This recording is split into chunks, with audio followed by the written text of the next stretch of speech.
dan selamat malam.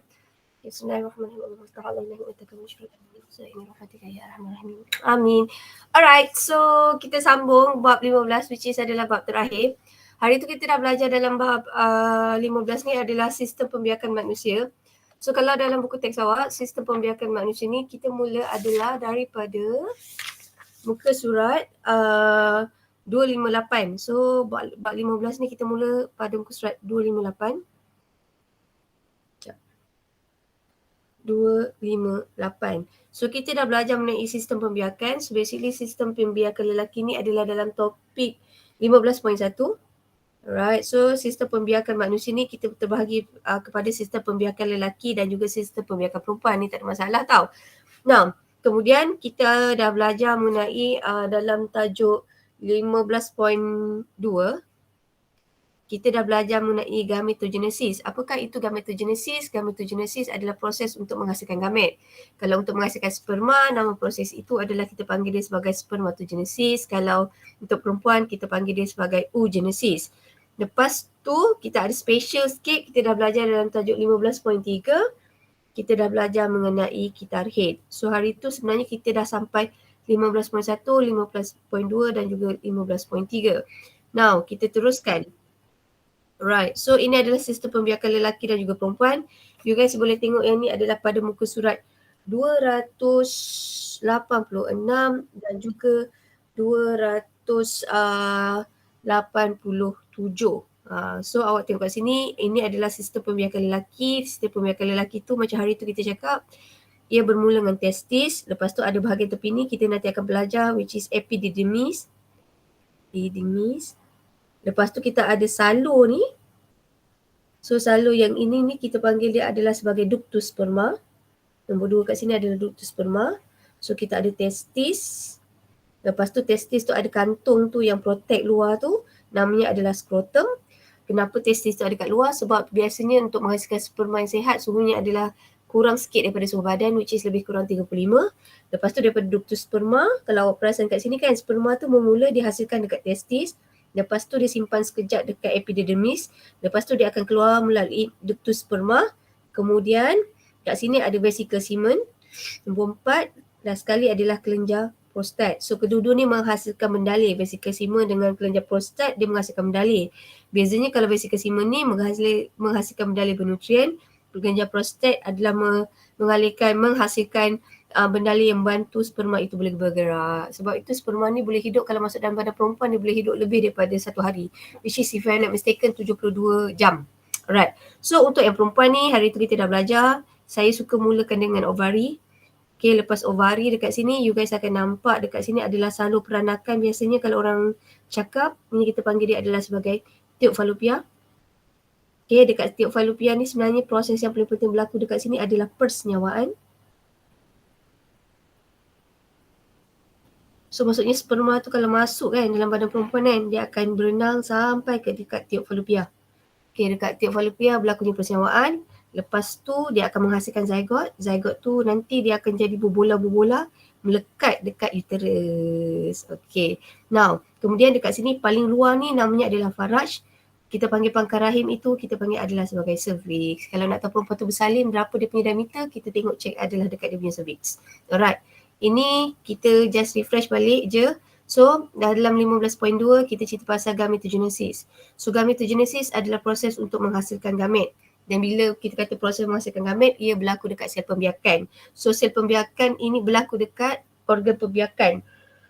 So organ pembiakan kita panggil dia sebagai gonad. Alright. So basically sebenarnya kita nak sambung cerita dia adalah yang ni tau. Tadi kan saya dah cakap kan dekat tiub falopia dia berlakunya persenyawaan. So sperma jumpa dengan ovum dia akan menjadi zygot. Lepas tu zygot ni dia akan bermitosis banyak kali membentuk embrio. Kalau lahir nanti dia hasilkan anak. So kesimpulan dekat sini kenapa Tuhan jadikan sperma dengan ovum bilangan kromosomnya adalah haploid atas separuh sebab nak menghasilkan sel anak yang diploid. Awak ingat tahu kalau N ni merujuk kepada haploid. Apakah yang dimasukkan sebagai haploid? Haploid sebenarnya merujuk kepada bilangan kromosom separuh. Apa dia kalau katakanlah untuk perempuan, kalau katakanlah manusia 46. So sperma ni bilangan kromosomnya 23, ovum juga 23. So bila persenyawaan kita akan dapat balik bilangan kromosom yang asal which is 46. Sebab tu Tuhan jadikan bilangan kromosom itu mesti separuh. Okay, sorry, bilangan gamet itu mesti separuh. Sebab nanti bila jadi anak dia akan jadi penuh balik which is kita panggil dia sebagai diploid. Alright, so basically kita nak teruskan. Ini hari tu saya dah cerita pasal gametogenesis. Sekejap, saya nak tengok cerita pasal perbandingan saja. Kalau lah boleh. Sekejap, ada satu. Now comparison. Comparison antara oogenesis dengan spermatogenesis. So kita kata gametogenesis adalah proses untuk menghasilkan gamet. Kalau untuk menghasilkan ovum namanya adalah oogenesis. Kalau untuk hasilkan sperma kita panggil dia spermatogenesis. Kalaulah daripada gambar ni kita boleh tengok persamaannya, kedua-dua oogenesis dengan spermatogenesis dia bermula dengan sel yang diploid. Namanya adalah sel germa primordium. So ini persamaan. So kat sini pun sama, sel germa primordium, sini pun sel germa primordium. Lepas tu awak tengok sel germa primordium ni juga dia akan melibatkan mitosis. So ini juga melibatkan mitosis, ini juga melibatkan mitosis. Bezanya, kalaulah untuk spermatogenesis, dia akan menghasilkan 4 sel anak ataupun saya kata 4 sperma yang bilangannya yang saiznya adalah sama. Sperma tu semua muka dia sama, identical. Tapi kalaulah untuk penghasilan ovum ni dia hasilkan satu paling besar, 3 lagi sel anak tu kita panggil dia sebagai jasad kutub. So kalaulah soalan tanya apakah persamaan antara oogenesis dengan spermatogenesis, persamaannya daripada gambar ni sebenarnya kita boleh nampak tau. So persamaannya you guys boleh nampak ia melibatkan sel germa primordium dua-duanya. Lepas tu ia melibatkan proses mitosis, ia juga melibatkan proses pertumbuhan. Nampak tak? Yang ni yang tak matang ni kita panggil oogonium. Kalau sperma, spermatogonium. Lepas tu oogonium dengan spermatogonium ni akan membesar. Kalau untuk oogonium ni yang betina, perempuan, dia akan jadi usid prima. Ni dah nampak beza. Kalau fasa pertumbuhan untuk oogonium dia hasilkan usid prima. Kalau fasa pertumbuhan untuk spermatogonium dia akan menghasilkan spermatosid prima. Lepas tu kita tengok meiosis. Meiosis 1 dalam oogenesis, meiosis 1 dalam spermatogenesis. Kalau meiosis 1 dalam oogenesis, awak akan perasan kat sini awak dah nampak dia hasilkan 2 sel anak tau. Satu usid sekunder, satu lagi jasad kutub. Tapi masa ni sel anak tu tak sama saiz. Satu besar, satu kecil. Tapi kalau dalam spermatogenesis, dia hasilkan usid sekunder dua-dua. Dua-dua sama saiz. So proses meiosis ni menghasilkan sel anak yang sama saiz. Okay. Now, kedua-dua proses ni juga dia melibatkan meiosis 2. Okay, oogenesis ada meiosis 2. Spermatogenesis juga menghasilkan ada meiosis 2. Beza dia sel anak. Kalau sini hasilkan ovum, satu ovum je. Yang lain tu semua jadi jasad kutub. Tapi kalaulah untuk spermatogenesis, dia akan menghasilkan spermatid. Kat sini ada beza. Spermatid ni kan kita tahu adalah orang kata sel yang ada ekor kan. So macam mana dia ada ekor disebabkan proses namanya satu adalah pembezaan. So basically sebenarnya ini adalah comparison lah between oogenesis dengan spermatogenesis. Okay, yang ini ada dalam buku teks awak. Kalau you guys boleh tengok, ini adalah dalam buku teks awak pada muka surat 292. Okay, ni saya tak nak touch. Yang ni adalah beza antara sperma dengan ovum. Biasanya ovum ni adalah saiz paling besar dan ovum ni special sebab dia ada protection yang kat luar yang namanya adalah follicle. Kalau kita panggil dia ovum yang tak matang, kita panggil dia sebagai usid primer. Kalau usid primer, lapisan kat luar namanya follicle primer. Kalau nama tu usid sekunder, lapisan kat luar tu kita panggil dia sebagai usid sekunder. Usid sekunder tu boleh matang menjadi follicle graft. Kalau sperma ni, awak dah tahu masa awak belajar dekat form 1. Yang depan ni adalah kepala. Lepas tu dekat bahagian tengah ni, dia ada banyak mitokondria. Last kali ni, ini adalah ekor. Alright. Now, so ni yang kalau you guys nampak, dari segi bilangan pun berbeza. Maksudnya sperma ni boleh dihasilkan berjuta-juta sekali terhasil. Tapi kalau ovum ni hanya boleh dihasilkan sebulan sekali saja. Okay. Right, ni dah settle. So dalam kita head ni, sebenarnya kita head ni hari tu kita dah belajar kita head ni ada 4 hormon. Kalau hormon pituitari adalah FSH, LH. Kalau ovari dia hasilkan hormon namanya estrogen dan juga progesteron. Yang ni kita head ni saya tak cerita tau. Panjang ceritanya. Cuma saya nak cerita kat sini adalah pasal PMS dan juga sindrom putus head. PMS dengan sindrom putus head ni, sebenarnya kalau putus head ni kita panggil dia adalah sebagai, kadang-kadang orang ingat dia sebagai menopause. Sindrom pra-head ni maksudnya sebelum datang head dan biasanya dia terjadi antara 7 hingga 14 hari. Dan kenapa dia boleh jadi? Dia adalah disebabkan oleh aras hormon estrogen dengan progesteron tu tak stabil. Naik turun, dia jadi lebih sensitif. Kalau menopause ni pula adalah disebabkan dia punya folikel tu dah tak berkembang lagi. Dia ada folikel tau, tapi folikel tu dah tak sensitif terhadap hormon FSH dengan LH. So bila dia tak, folikel tu tak sensitif pada hormon FSH dengan LH, senang kata tak ada proses ovulasi. Bila tak ada ovulasi, tak adalah proses darah haid keluar. So maksudnya kitar haid itu akan terhenti. So basically, bila perempuan dah datang, dah putus haid atau menopause, kita kata dekat sini, dia dah tak dapat menghasilkan zuriat sebab dia dah tak ada ovulasi. Okay, right. So ini adalah dia punya simptom-simptom PMS, sindrom pra-haid. Simptom dia sebenarnya ada 3. Satu adalah dari segi emosi. Okay. Satu lagi adalah gangguan fizikal. Satu lagi adalah kita panggil dia adalah mental. Laju sangat Putra ni angkat tangan betul ke tertekan ni? Tertekan kot. Okay. Now, sorry tau kalau laju sangat ni tau. Now, saya ulang lagi sekali tau. PMS ni kalau awak perasan, kalau tiba-tiba kawan perempuan awak tiba-tiba pula hari tu macam dia trigger. So tiba-tiba hari biasa kalau awak tegur dia tak nangis, hari tu awak tegur dia macam sensitif semacam. So maybe dia ada PMS. So PMS ni awak boleh nampak dia dari segi, macam mana awak nak tahu dia PMS, dia boleh detect dari 3 aspek. Pertama adalah emosi, kedua adalah fizikal, ketiga adalah mental. Kalau emosi ni biasa awak lelaki senang nak detect dah. Dia cepat tertekan, cepat rasa marah, sensitif dia lebih. Kalau fizikal budak perempuan tu rasa. Sebelum datang haid tiba-tiba dia rasa macam dia pening kepala, dia rasa loya, dia tak ada selera makan. Dia macam susah nak tidur. Kalau gangguan mental pula tiba-tiba dia macam dalam kelas tu susah nak fokus. So ini adalah orang kata sindrom PMS. Okay. Now, kalau putus haid ni macam kita kata adalah dia dah tak hasilkan ovulasi tau. Bila tak ada ovulasi, dia tak ada folikel. Dia tak ada folikel, dia tak ada hormon estrogen.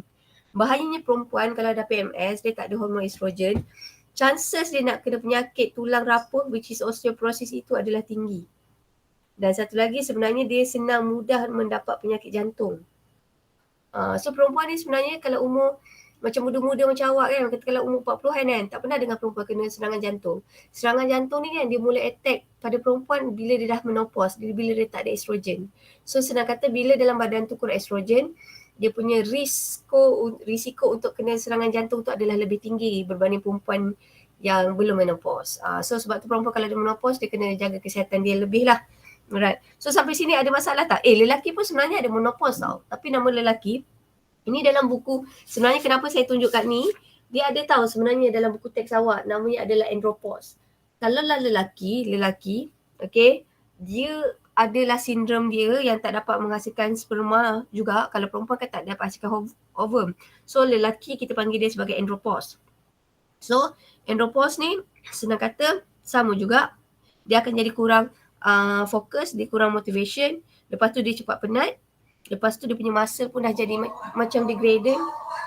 Terkejut saya. Sekejap. Lepas tu sama juga awak nampak tak kat sini, dia senang kena osteoporosis.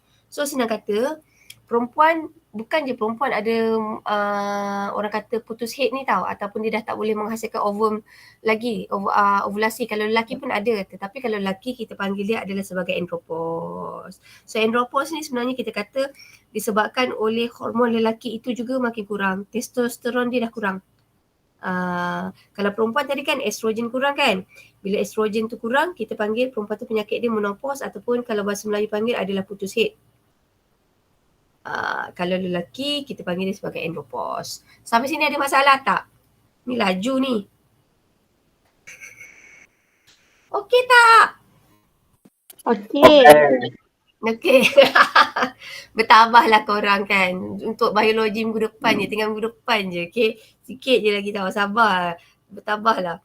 Alright. So yang ini kita dah 15.3 ni kita nak tengok perkembangan fetus. Yang ni saya suka tau. Sebab rasa macam seronok kan. So kita nak cerita macam mana baby tu terbentuk. Okay. So baby ni terbentuk adalah cerita dia, saya buat direct saja. Semasa buat hubungan seks, air mani yang mengandungi lebih kurang 4 juta sperma melalui zakar dia akan masuk ke faraj perempuan kan. So sperma tu berenang menuju ke uterus. Lepas tu maksudnya macam ni tau. Dia masuk dari sini kan. So dia lalu cervix, uterus, dia nak pergi ke tiuk falopia. Sebab masalahnya usus kuda ni besar sangat. Dia tak boleh gerak. Dia kena tunggu sperma tu masuk. Now dekat sini. Sebab tu kita kata manusia ini sebaik-baik ciptaan. Sebab masa buat hubungan seks kan 4 juta masuk. Lepas tu bila sampai dekat uterus, yang hidup tinggal beberapa ratus. Lepas tu bila sampai dekat area tiuk falopia, awak tahu tak tinggal 50. Cuba bayangkan daripada 4 juta tu, okey, bila yang senyawakan usit sekunda, yang dapat senyawakan usit sekunda hanya satu saja.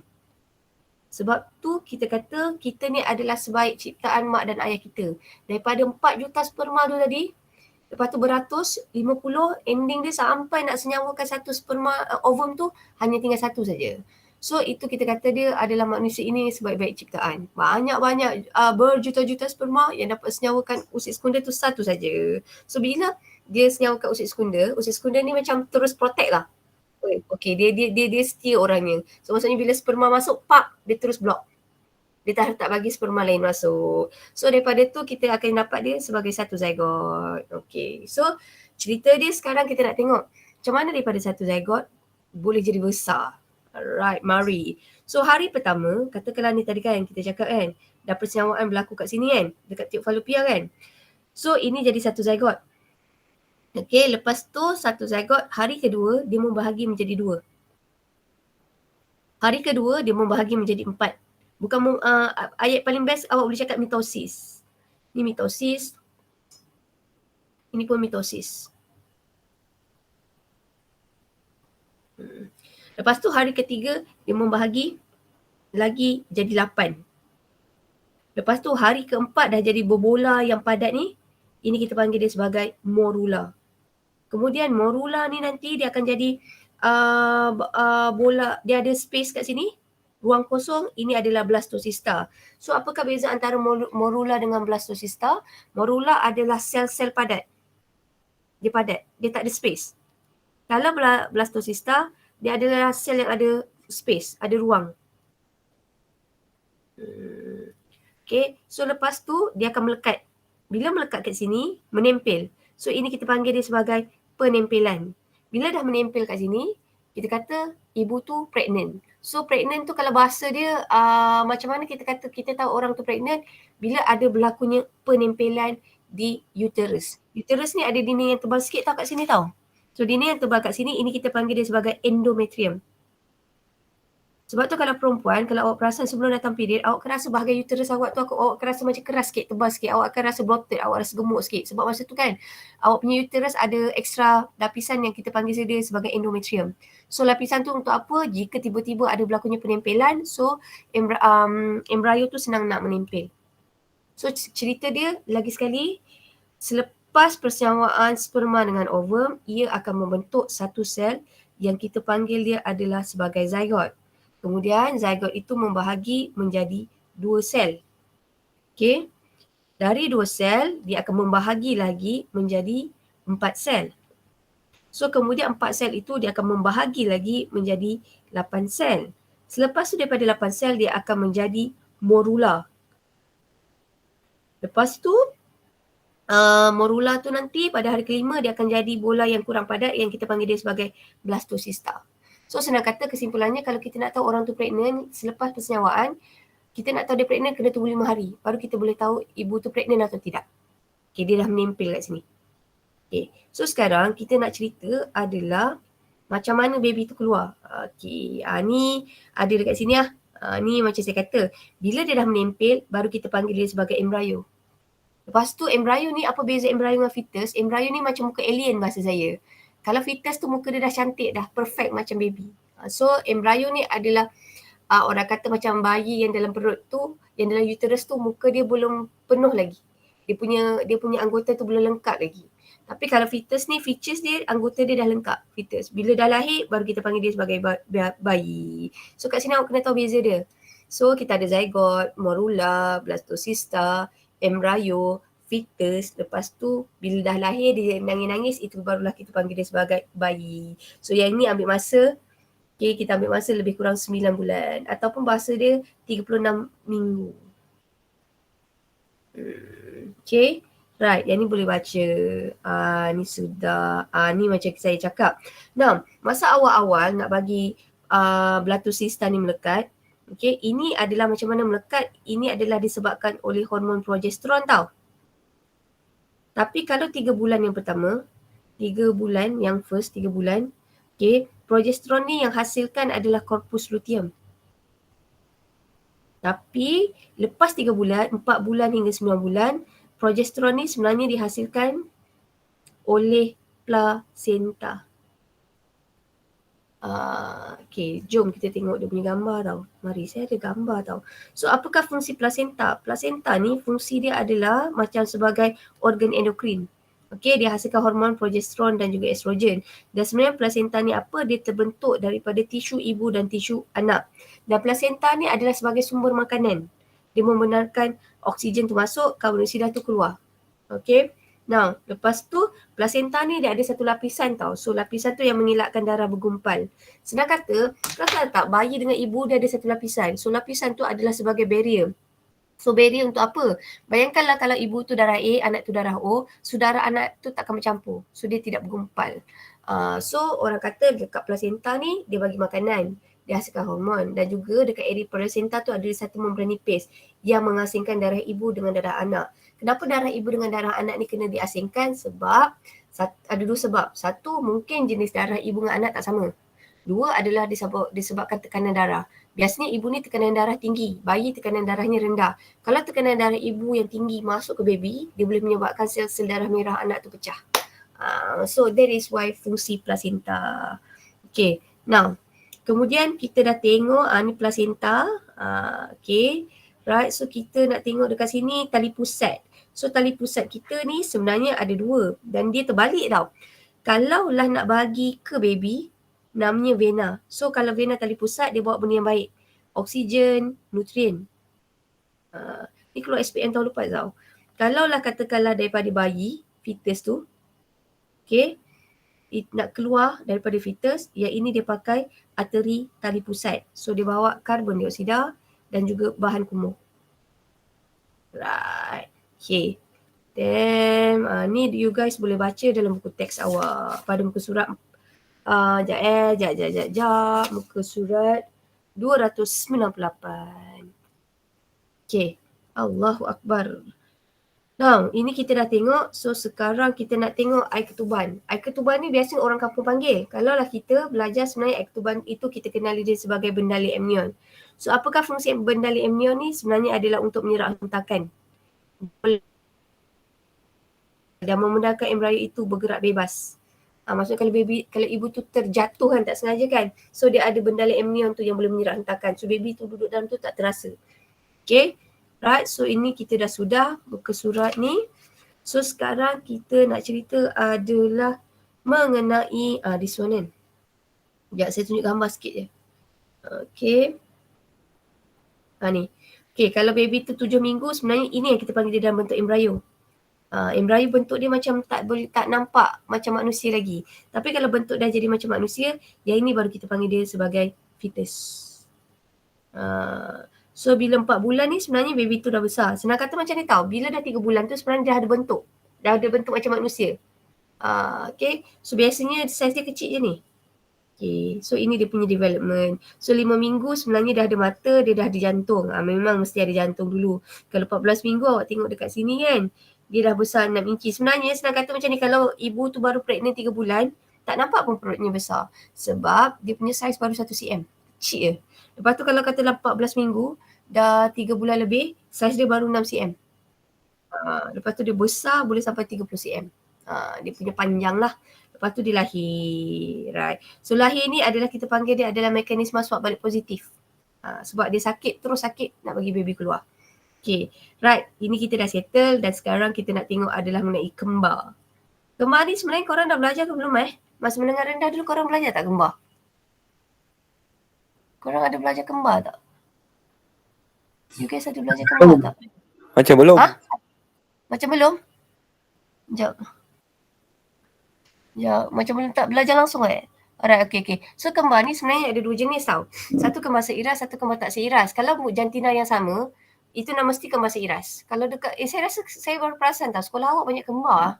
Form 4 tu ada yang kembar tu, satu rumah hijau, satu rumah kuning tu, siapa nama dia? Lupa lah. Helmi Harid. Siapa nama dia? Helmi dengan Harid. Oh, Helmi dengan Harid. Okay. So yang itu kembar seiras ke kembar tak seiras? Seiras. Yes, dia mesti seiras. Biasanya kalau seiras ni, biasanya muka dia sama. Kenapa sama? Sebab dia asalnya ada daripada sperma yang sama dan ovum yang sama. Lepas tu kan dia jadi embryo tau. Embryo tu tiba-tiba suddenly kan, dia mengalami mitosis, dia jadi dua. So, senang kata Harith dengan Helmi tu dia punya genetik dia adalah sama. Sebab tu muka dia mesti sama. Sorry, bukan. Jantina ni mesti sama. Sebab dia asal daripada yang sama. Tapi kalau kembar tak seiras ni macam ni. Kita nak bayangkan kembar tak seiras ni, tiba-tiba ibu tu dia hasilkan dua usit sekunda. Kanan kiri hasilkan usit sekunda. So sperma ni boleh senyawakan usit sekunda A, usit sekunda B.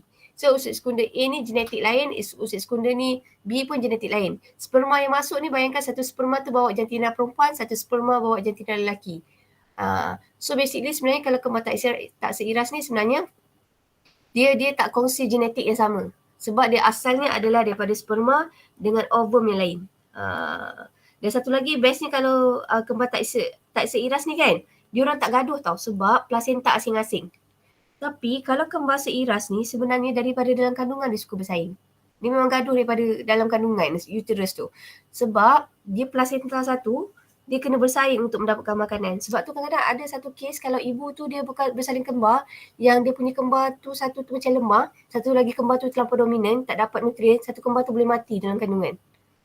Kenapa? Sebab satu tu dia bersaing, satu lagi tak cukup bersaing. So dia tak dapat nutrien. Sebab dia orang share plasenta yang sama. Cuma tali pusat of course lain. Ni tali pusat lain, tali pusat lain. So kita nak kata kalau kembar seiras ni, dia daripada satu sperma, satu ovum, dia share plasenta. Kalau lah kita kata kembar tak seiras, dia ovum lain-lain, sperma lain-lain. So dia boleh jadi jantina lain-lain. Kalau sperma ni bawa X, dapatlah anak lelaki perempuan. Kalau sperma ni bawa Y, dapatlah anak lelaki. Boleh jadi juga dua-dua bawa Y, dapatlah anak lelaki dua-dua. Okay, now korang tahu tak macam mana kembar siam tu terjadi? Tak, kembar siam tu awak teka. Actually dia nak jadi kembar apa? Kembar seiras ke kembar tak seiras?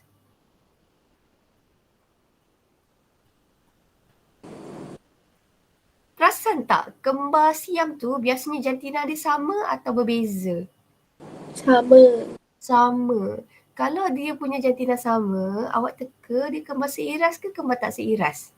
Seiras. Yes. Okay, cerita dia sebenarnya kembar siam ni entah macam mana, dia masa yang nak jadi dua embryo ni tau, mitosis ni, kan?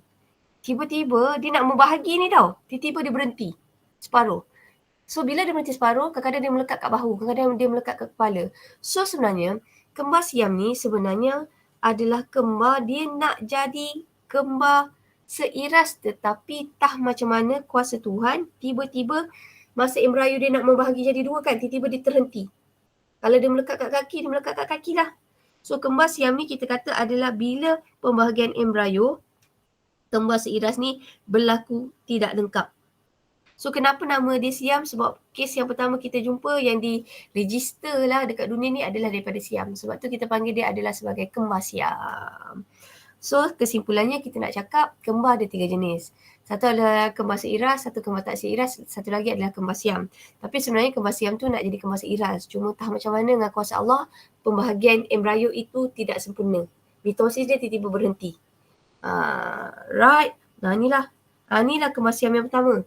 Okay, dia daripada siam. Kalau yang ni kan dia hidup, saya rasa kalau dia ada masa sekarang, saya rasa dia boleh hidup ni, kita boleh pecahkan dia. Tapi dulu tak. Kalau zaman dulu sebenarnya orang yang kembar siam ni kesian tau, dia kerja kat sirkus.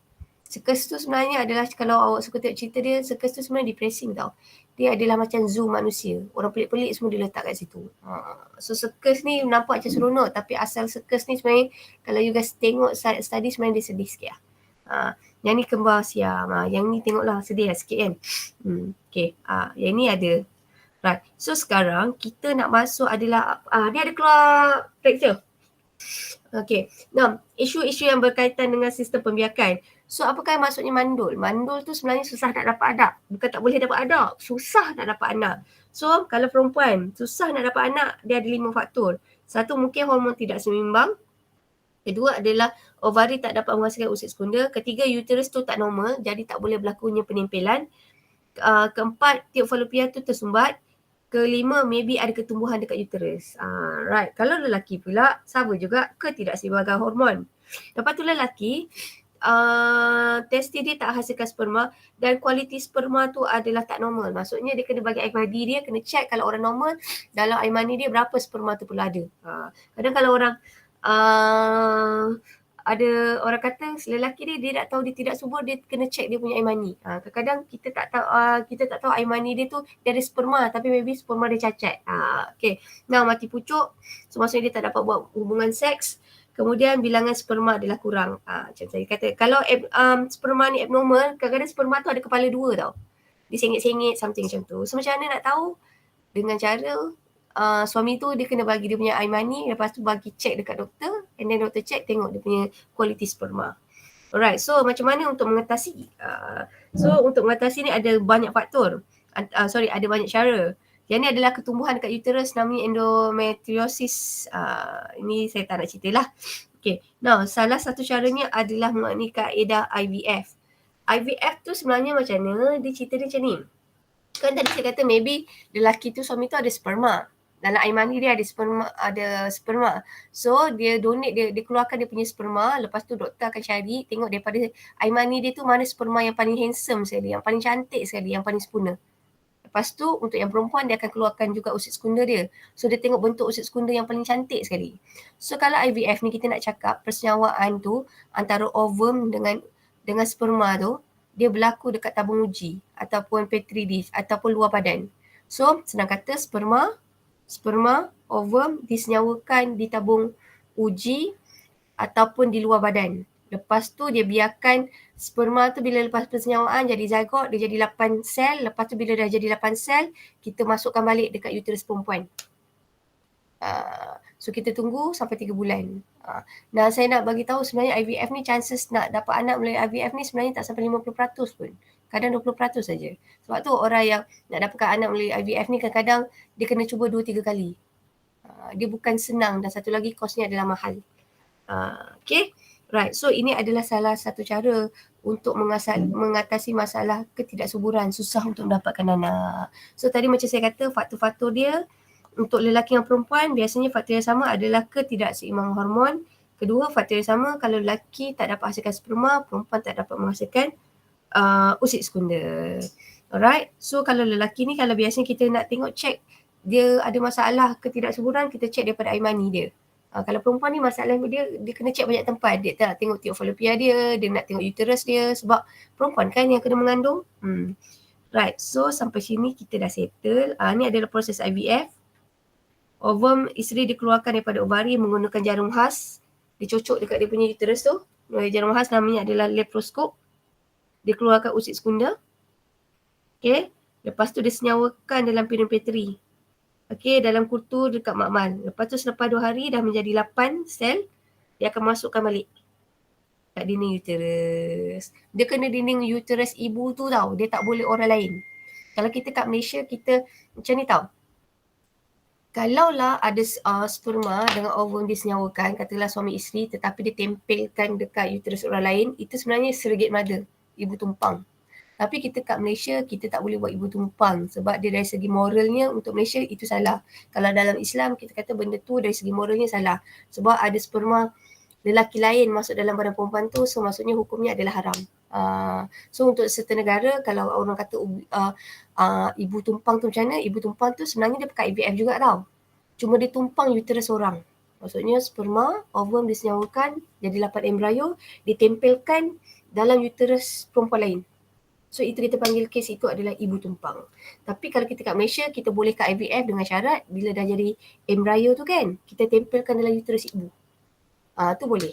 Tu tak haram. Tapi kalau kita tempel kat uterus perempuan lain, itu haram. Okay. Right. Sampai sini clear? Ni tak nak berpermainan berada. Bank sperma ni kita tak buat kat Malaysia, so saya tak nak cerita. Bank sperma ni macam orang tu tak nak kahwin tapi dia dah nak ada anak, so dia pergi carilah dekat dalam bank sperma. Siapa yang boleh donor. Kat Malaysia kita benda ni tak boleh. Pemindahan embryo beku ni maksudnya tadi kan dah jadi embryo tu kan, dia buat 3 ke 4, dia tempelkan 1. Yang lain semua dia simpan. Lepas tu katakanlah 2 tahun lepas tu dia rasa macam nak pregnant, lagi sekali dia boleh pakai embryo tadi tu. Tempelkan kat situ. Ibu tumpang pun kat Malaysia kita tak bagi. Pengklonan lagi lah tak bagi. STD ni kalau awak tukar pasangan banyak. So ni tak payah. Alright. So ini perancang keluarga ni tak ada masuk. Yang ni you guys sebenarnya dah belajar masa mendengar rendah. Kaedah semula jadi, kaedah fizikal, kaedah kimia. Kalau kaedah semula jadi ni pakai kalender yang 28 hari kita head. Kalau fizikal tu pakai kondom. Lelaki pakai kondom, perempuan kondom perempuan namanya diafragma ataupun IUCD. Kalau kaedah kimia ni biasanya perempuan yang dia cocok hormon progesteron, tak nak bagi ada pengovulan berlaku. Kaedah pemandulan ni permanen. Okay. Right, ini tak ada masalah. Ni korang boleh tengok sendiri, Google kat internet ada banyak. Lepas tu saya rasa ada tak yang Dr. Kenes datang pasal cerita pasal ni? Perempuan, ada tak? Pasal sex education, ada tak diorang cerita kat sini? Pernah ke nurse datang? Ada tak? Tak ada Thalassemia je ada? Tak Ada. Tak pernah ada? Lepas tu dalam PJK ada tak? Ada tak pasal ni? Gangguan seksual je kalau PJK ajar? Waktu PJ, bukan PJ, apa kita panggil kesihatan? Pendidikan kesihatan korang belajar tak pasal cara-cara benda-benda macam ni? Tak ada Tak. Gangguan seksual? Ada. STD? Tak ada. STD tu kalau dia dapat penyakit kalau buat bertukar-tukar pasangan? Ada. Oh ada. Bagus lah. Lelaki ada belajar. Aduh. So basically sebenarnya benda tu is very important tau.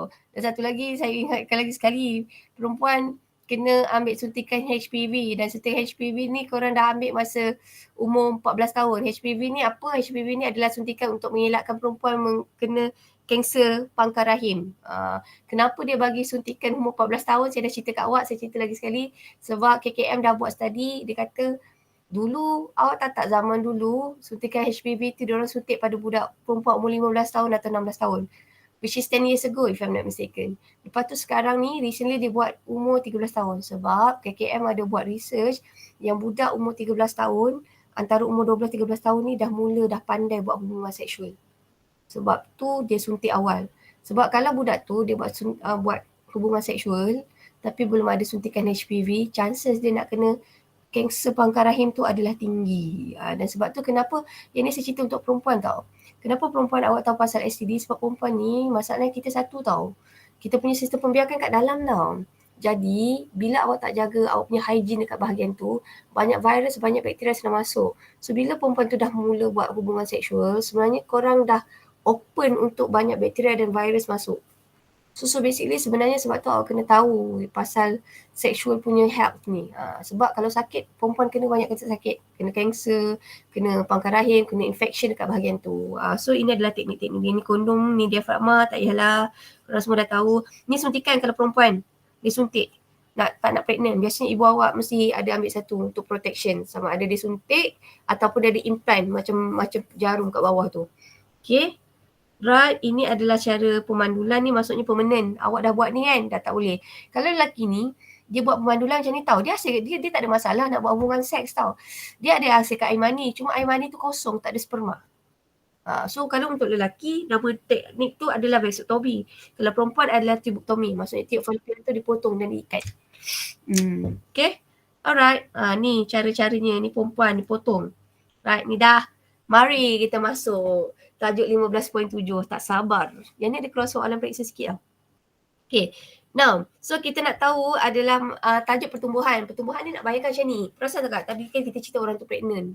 pregnant, jadi zygote, jadi embryo jadi fetus, jadi besar kan. Lepas tu bila korang dah lahir, masa korang baby besar ni je, katakanlah besar ni je. Lepas tu jadi makin besar. So, macam mana kita nak tahu orang itu telah mengalami pertumbuhan? So, dia ada dia punya parameter nak ukur pertumbuhan. Satu, kita ukur pakai macam korang punya segak, nak tahu berat dan tinggi. Okay, kita nak tahu saiz. Kedua adalah melalui jisim kering. Jisim segar atau jisim kering. Okay, so kalau jisim segar ni macam bagus dia ada baik dan buruk. Jisim segar ni maksudnya kita timbang je. Kalau jisim kering ni dia menyebabkan orang haiwan itu, organisma tu mati.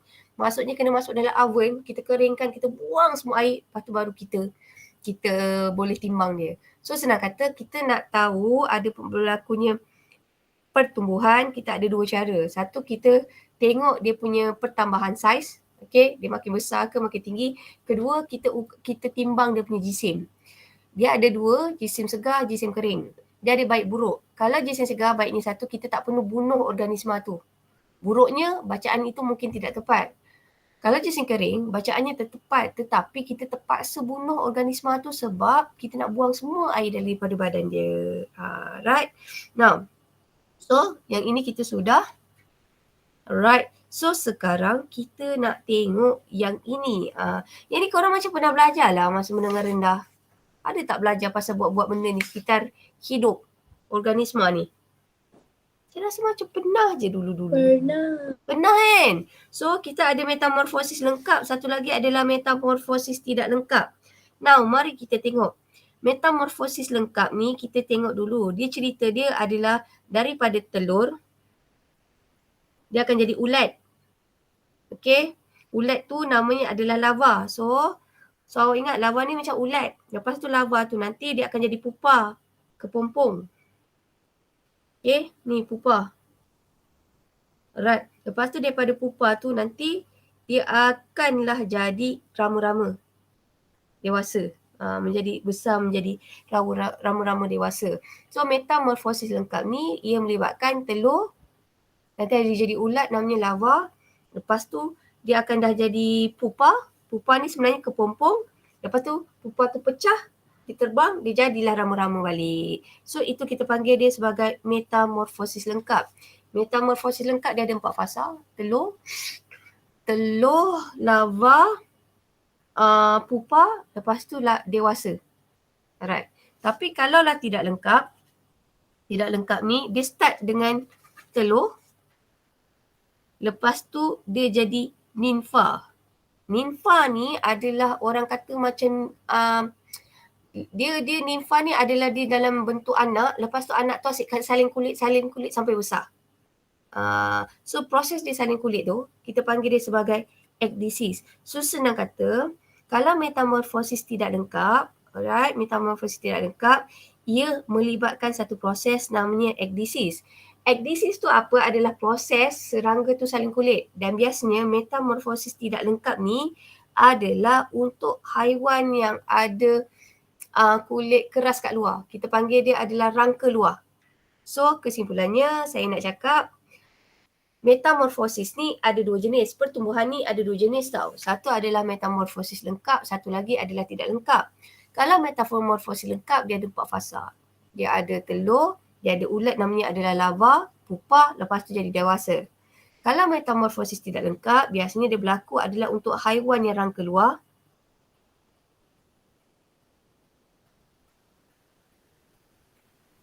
Dan ia melibatkan proses salin kulit yang kita panggil sebagai ekdisis. Tu yang korang boleh makan soft crab, yang korang boleh makan dengan kulit-kulitnya. Sebenarnya itu adalah dalam fasa ni, nimfa. Nimfa ni apa? Macam nak bayangkan fasa baby. Bila dah besar dan dah tak melakukan proses ekdisis, kita panggil dia sebagai dewasa. Selagi dia mengalami proses ekdisis, itu kita panggil dia sebagai nimfa. Now, apakah itu ekdisis? Ekdisis adalah satu proses nak membentuk rangka luar baharu dekat bawah rangka lama. Bayangkan saya pakai baju. Ni kan baju. Ni rangka luar saya yang lama. Dekat dalam tu ada rangka baru. Baru tu nak tumbuh. So yang luar kena buat apa? Yang luar kena pecah nak bagi rangka baru tu yang keluar. So masalah dengan organisma yang haiwan rangka luar ni, pertumbuhannya sebenarnya macam mana? Unlimited because of the kulit luar keras. Sebab tu dia ada satu fasa dia asyik kena pecahkan kulit. Sebab dia nak melakukan pertambahan saiz. So proses ini kita panggil dia sebagai ekdisis. Okay? Sampai sini okey tak? Nak habis ni, saya dah tak sabar nak habiskan ni. Okay. Yeah, thank you lah awak. Terima kasih. Right. So yang ini you guys kena ingat tau.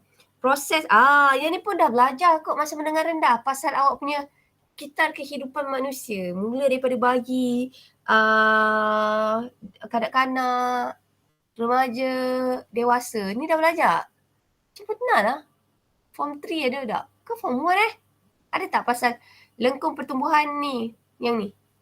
Yang ni asal daripada permulaan. Permulaan ni masa korang lahir lah, baby. Bayi. Okay. Lepas tu ada fasa permulaan. Lepas tu ini adalah fasa pesat, perlahan, fasa matang, penuaan. Last sekali adalah fasa kematian.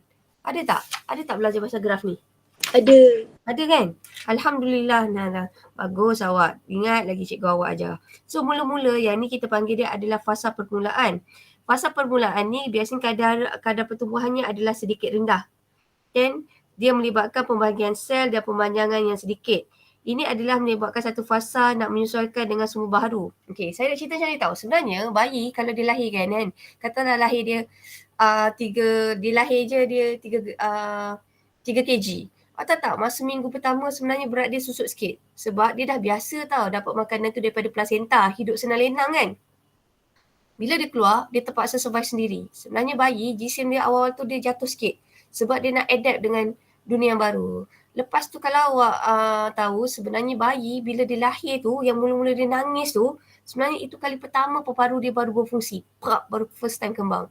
Selama tu yang dia duduk dalam keadaan fetus, dalam perut uterus mak dia tu, sebenarnya dia dapat oksigen semua daripada plasenta. Once dia lahir, dia nangis, dia dah kena survive sendiri. Paru tu kena kembang sendiri, sel darah merah dia terpaksa bekerja untuk angkut oksigen, and then masa tu lah dia nak beradapt, nak kena makan, nak kena dapat nutrien sendiri. So masa tu dia punya fasa tu adalah rendah sikit. Lepas tu bila dia dah boleh adapt dengan persekitarannya, fasa dia baru pesat. Okey, dia punya growth tu tinggi. So kalau bayi tu kalau dia dah adapt dengan persekitaran dia, awak akan perasan dia akan naik banyak tau. Lahir 3 kilo, timbang lagi 4 kilo, timbang lagi 5 kilo, tiba-tiba dah terus sampai 10 kilo. Dia punya pertumbuhannya pesat. Tapi kalau macam awak sekarang, tak nak lah tiba-tiba tiap-tiap saya pun tak nak. Kalau tiap-tiap bulan naik 1 kilo, 2 kilo, nangis lah saya kan. So basically dia ada satu fasa yang pesat. So fasa pertumbuhan pesat ni adalah pertumbuhan yang paling cepat. Pembahagian sel dia paling cepat, masa ni makan dia banyak. Saiz dia bertambah dengan banyak. Kemudian kita ada fasa seterusnya, ni adalah pertumbuhan, dia adalah sedikit perlahan. Masa ni dia berlaku pertumbuhan tetapi pada kadar yang tetap sebab dia dah sampai maksimum. So contoh kadar pertumbuhan perlahan macam katakanlah perempuan sekarang sebenarnya korang punya pertumbuhan dah perlahan tau compare to lelaki. Actually perempuan korang punya kadar pertumbuhan korang adalah lebih pendek berbanding lelaki. Maksudnya fasa pertumbuhan lelaki ni dia boleh lagi tinggi sampai umur 21. Kalau perempuan korang hanya boleh tinggi sampai umur 18 atau 17. Lepas tu dah tak boleh tinggi. Sebab tu kebanyakan lelaki adalah lebih tinggi berbanding perempuan sebab dia punya fasa pertumbuhannya lebih panjang berbanding perempuan. So perempuan ni sebenarnya you guys dah umur 16, 17 ni sebenarnya fasa pertumbuhan korang dah masuk perlahan. Kalau lelaki dia masih boleh pesat lagi. Kalau macam saya fasa matang.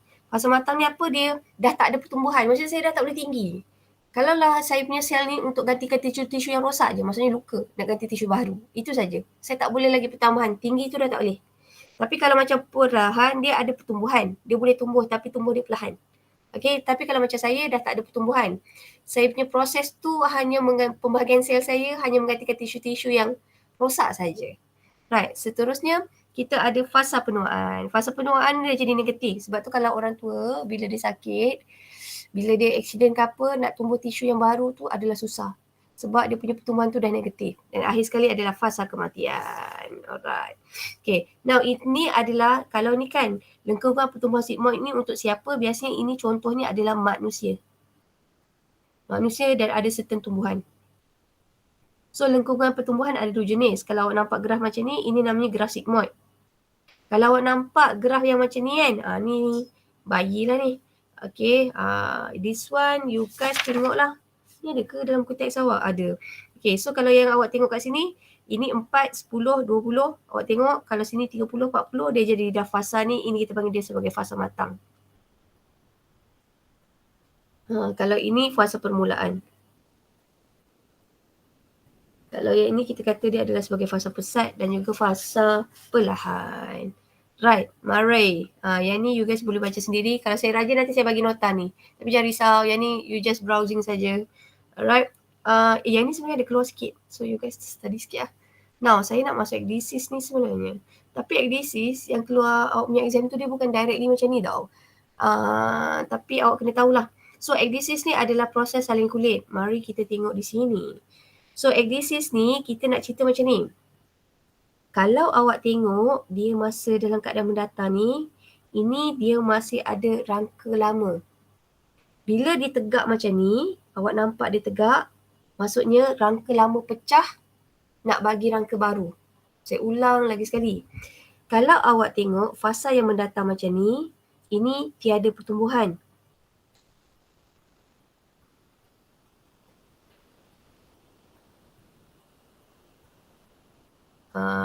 So, kita kata yang mendatar tu tiada pertumbuhan. So, pertumbuhan adalah sifar. Serangga ni masa ni kita panggil dia adalah peringkat insta. Kemudian bila dia tegak, saya nak bagi tahu tegak tu maksudnya kulit lama dia pecah. Bila kulit lama dia pecah, pertumbuhan dia mendadak. Sebab tu dia tinggi.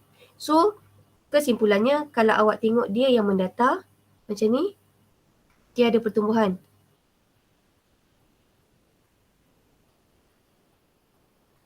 Kalau awak tengok dia menegak, kita kata pertumbuhan pesat.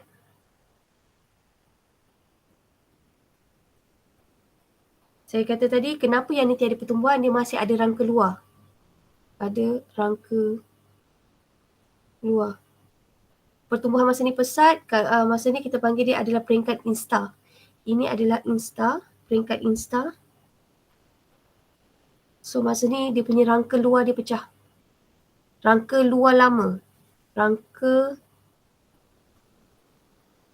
luar lama pecah. So, dalam lengkungan pertumbuhan kita ada dua jenis. Satu sigmoid yang macam biasa manusia. Satu lagi adalah kita panggil dia sebagai tangga. Dan yang tangga ni, lengkungan pertumbuhan yang macam tangga ni, dia hanya berlaku untuk haiwan berangka luar. Dan proses ini, yang tangga ini dia melibatkan proses namanya adalah proses ekdisis. Dalam ekdisis, dia ada dua jenis pertumbuhan. Kalau yang mendatar, tiada pertumbuhan. Kalau dia menegak, pertumbuhannya adalah pesat. Itu je kita nak cerita. So basically kalau awak tengok dekat sini, okay, pada peringkat ini iaitu insta, serangga tidak mengalami pertumbuhan badan. Graf menegak adalah graf yang menegak menunjukkan pertumbuhan adalah mendadak. Peringkat ini nimfa menjalani proses ekdisis. Okey, saya rasa saya dah silap. Saya minta maaf lagi sekali. Mari.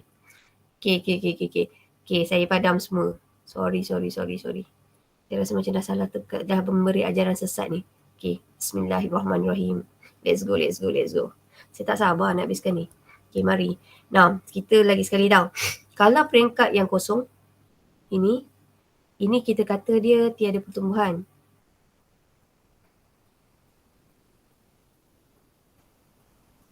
Okey, so peringkat yang ini, kita panggil dia adalah sebagai peringkat insta. Okey, ini tiada pertumbuhan.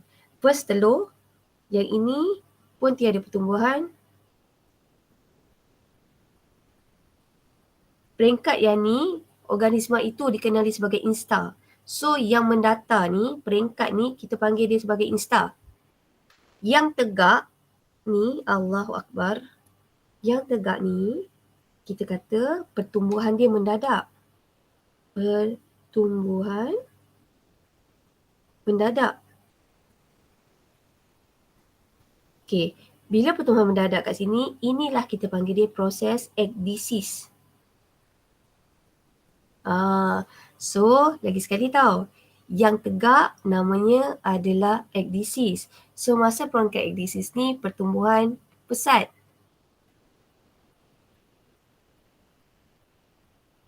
Kalau dia dalam keadaan insta, kita kata dia yang mendatar ni tiada pertumbuhan.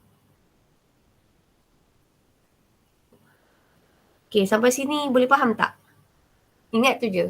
Mendatar, insta, tiada pertumbuhan, menegak, melakukan proses ekdisis, pertumbuhan adalah pesat. Tu je awak pegang. Sini okey tak? Okey. Alhamdulillah, terima kasih. Thank you Haziq. Nah, so sekarang kita nak cakap macam ni. Yang ni nanti kalau saya rajin, saya ada video dia tau ni. Ini kita nak rajin, kita nak tengok ini masa dia pecah ni. Kulit dia pecah, dia nak tumbuh yang baru. Masa dia dia pecah proses ekdisis tu, kenapa pertumbuhan dia pesat? Kan kulit luar dia pecah kan? Pada masa sama tu, masa dia tak ada kulit yang keras tu tumbuh lagi, masa tu dia sedut udara dan kembangkan badan. So senang kata bila dia sedut udara, kembangkan badan tu kan, dia punya rangka luar tu pecah. So saya ulang lagi sekali tau. Saya nak bayangkan, awak bayangkan ini rangka luar. Dalam tu ada rangka dalam baru. So macam mana dia nak pecahkan dia tu? Okey, dia akan sedut udara untuk kembangkan badan. So bila dia sedut udara dan kembangkan badan, tindakan itu akan pecahkan rangka luar. So rangka baru tu dapatlah tumbuh. So rangka yang lama tu akan hilang. So proses ini akan berlaku sampailah dia dah matang. So bila dah matang, dia dah tak melakukan proses ekdisis ni lagi. So ini kita kata antara ekdisis, ini tu kita panggil dia sebagai instar. Serangga yang menjalani proses ekdisis ni, dia belum matang lagi, kita panggil dia nimfa. Bila dah matang, kita panggil dia adalah sebagai dewasa. Dia dah tak menjalani ekdisis. So far sampai sini okay? Okay. Alhamdulillah. Okay, so very easy. So sekarang kita tengok latihan, mari. Ya Allah. So basically tamatlah kita bab 15. Tahniah semua for those yang join di kelas ni. Alhamdulillah. Yo. Okay. So basically saya rasa ada recording ni. Sekejap. Saya dah lupa lah. Saya macam paranoid lah. Ada recording. Alright. Okay. Now basically, mari. Now jom kita buat latihan ni. Oh, sekejap soalan 10, soalan 11, soalan 12, 13 dan 14 yang ni. Sekejap, bagi saya buat dulu pool tu untuk latihan ni. Sekejap Alhamdulillah. Hai, macam saya rasa macam saya tak percaya je kita dah habiskan 15 bab. Tapi tahun ni saya rasa kita okey sikit. Tahun lepas, tahun lepas 4 bab online. Tahun ni at least 1 bab online. Okay sekejap soalan 10. Nah, soalan 10. Korang macam biasa tahu, korang ada pool ni. Korang ni tahu, jawab. A, B, C, D. Okay, lunch. Okay, launch. Okay, now korang jawab kat situ. Dekat pool tau. Soalan 12, 13. Okay.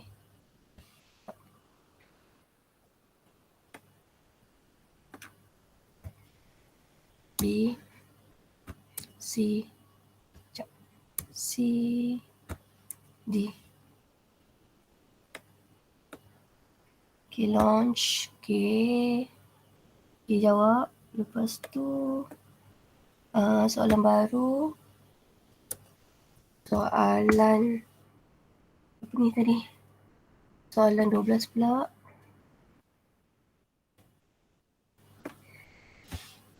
A, B, C, and option D. Saya tak ada mouse lah, lambat sikit. Launch. Okay, kita ada sampai 14. So, lagi 2 soalan. Soalan 13. A, B, C, D. Okay, launch. Click pool. Okay, soalan 14. A, B, C, D. Right. Okay, launch. Alright, mari. Let's go. Kita tengok soalan. Okay, mari kita mulakan dengan soalan nombor 10. Now, soalan nombor 10. Okay, Rajah 8 menunjukkan perkembangan zygot dalam sistem pembiakan perempuan. Right. antara bahagian yang berlabel A, B dan C, manakah satu morula? So dekat sini jawapannya ada dua bahagian yang jawab, ada yang jawab B dan juga ada yang jawab C. So kita tengok kat sini. Kalau ada satu sel kita panggil sebagai zygote.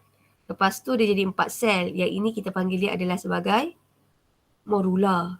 Kalau D ni apa? Kalau ada ruang kosong ni. Blastocysta.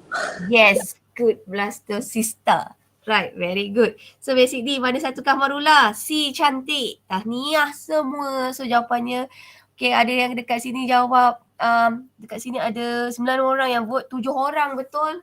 Jawapannya adalah C. Tahniah semua. Okay, kita tengok untuk soalan yang seterusnya, soalan 11. Mari. Bagus ni soalan 11 ni senang kot. Okay. Antara pernyataan berikut yang manakah benar mengenai pembentukan kembar seiras?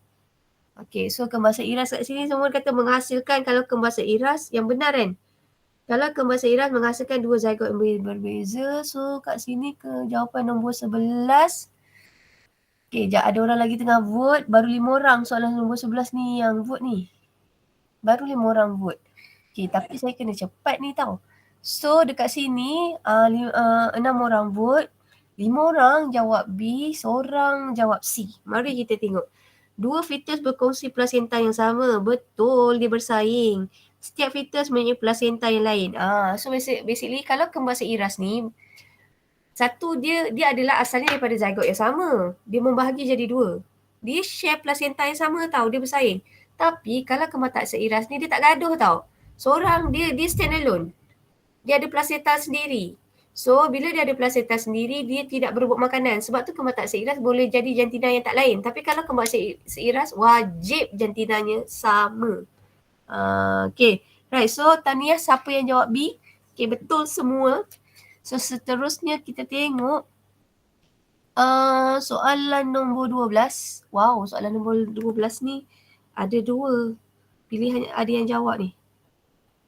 Tahu. Yang ni soalan aras tinggi ni sebab saya tak ajar. Rawatan hormon manakah yang paling sesuai untuk membantu seorang wanita mempunyai masalah pengovulasi? Yang ini saya tak ajar sikit tau. Kalau nak mencegah kehamilan, biasanya untuk mencegah kehamilan kita pakai progesteron. Okey, progesteron. Progesteron ni juga sebenarnya hormon progesteron dengan estrogen ni digunakan kalau ibu tu hormon dia pregnant tak nak gugur, kita suntik progesteron. Tapi sekarang kalaulah dia nak ovulasi, senang kata sekarang kita kata perkembangan folikel. Maksudnya nak jadi folikel primer, jadi folikel sekunder, nak jadi folikel matang. So bila dia nak jadi molekul yang matang, sebenarnya dia melibatkan hormon namanya adalah, ini ramai yang salah sikit sebab kita tak belajar kat sini.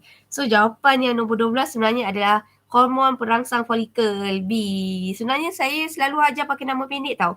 Kalau hormon pelutinan, nama hormon ni adalah LH. Kalau lah hormon perangsang folikel, nama pendeknya adalah FSH. Kalau tak periksa jawab FSH pun boleh, tak ada masalah.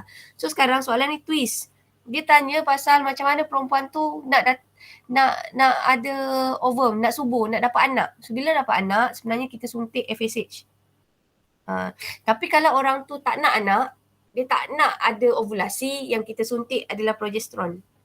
Yang saya kata nak suntik pada ibu mencegah kehamilan semua tu kan, dia suntik pakai progesteron. So progesteron ni banyak disuntik dalam kaedah untuk mencegah kehamilan. Mencegah kehamilan. Kalau FSH ni nak bagi folikel matang. So now you know. Okay, so senang kata mempunyai masalah untuk mengovulasi, apakah rawatan hormon yang paling sesuai untuk sebagai ovulasi? Sebenarnya FSH dan juga LH untuk saya. Dia kena pakai dua-dua hormon. FSH dengan juga LH.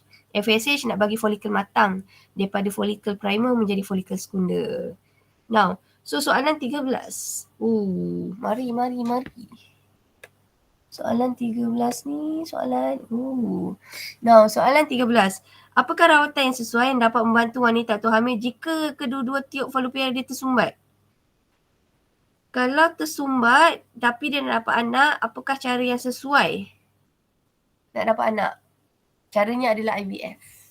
Kenapa? Sebab bila dia tersumbat, tiup dia tersumbat ni kan, tersumbat, dia tak boleh berlakunya persenyawaan. Kenapa? Oh, salah pen. Kalau dua-dua ni tersumbat, maksudnya persenyawaan susah berlaku. Persenyawaan ni tak berlaku. So sekarang persenyawaan kena berlaku kat luar.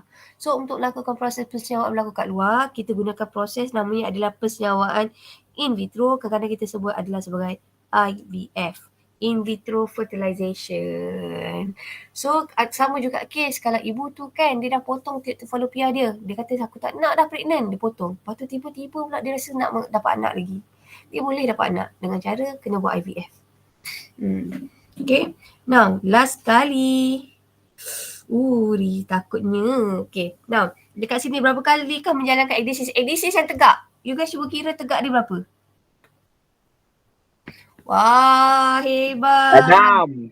Yeay, thank you. So kita ada 1, 2, 3, 4, 5, 6. So dia ada 6. So basically dalam bahagian ni kan, ini kita baru panggil dia serangga tu adalah sebagai nimfa tau. Kalau baby crab tu sebenarnya adalah nimfa. Okay, dalam keadaan yang ini kita kata dia berlakunya ekdisis. Kalau dia dalam keadaan dia mendatang ni, ini kita kata dia ini adalah, keadaan ini kita panggil dia adalah Allahu Akbar. Kenapa saya tak nak dapat tukar pen ni? Okay, ini kita panggil dia adalah sebagai insta. So, ini adalah insta. So, ini adalah insta 1, insta 2, insta 3, insta 4, insta 5. Dan akhirnya sekali dia akan jadi dewasa. So, kita dapat jawapannya adalah 6. So, betul ke ni? Berapa ni? Sekejap, 14 ni. Betul tak saya jawab ni? A, B. Saya salah, tak ada ni Saya tak letakkan dekat situ C Tak ada pilihan jawapan. Sorry. So, jawapannya adalah C, 6. Alright, okay. So, saya rasa macam dah sampai di situ sahaja sebab saya rasa macam saya tak ada satu, saya bagi awak soalan subjektif tak? Macam tak Tak ada kan? Ke semua saya bagi kat awak objektif je? Ada sikit. Ada sikit je tapi saya tak ternilah kot. Sekejap. Pahala saya tak dapat ni. Sekejap. Ada satu ni. Sekejap. Kalau saya boleh share kat awak satu Ada nak iPad sekejap. Satu sikit je. Sikit je. Sekejap. Sorry. Come on. Sekejap.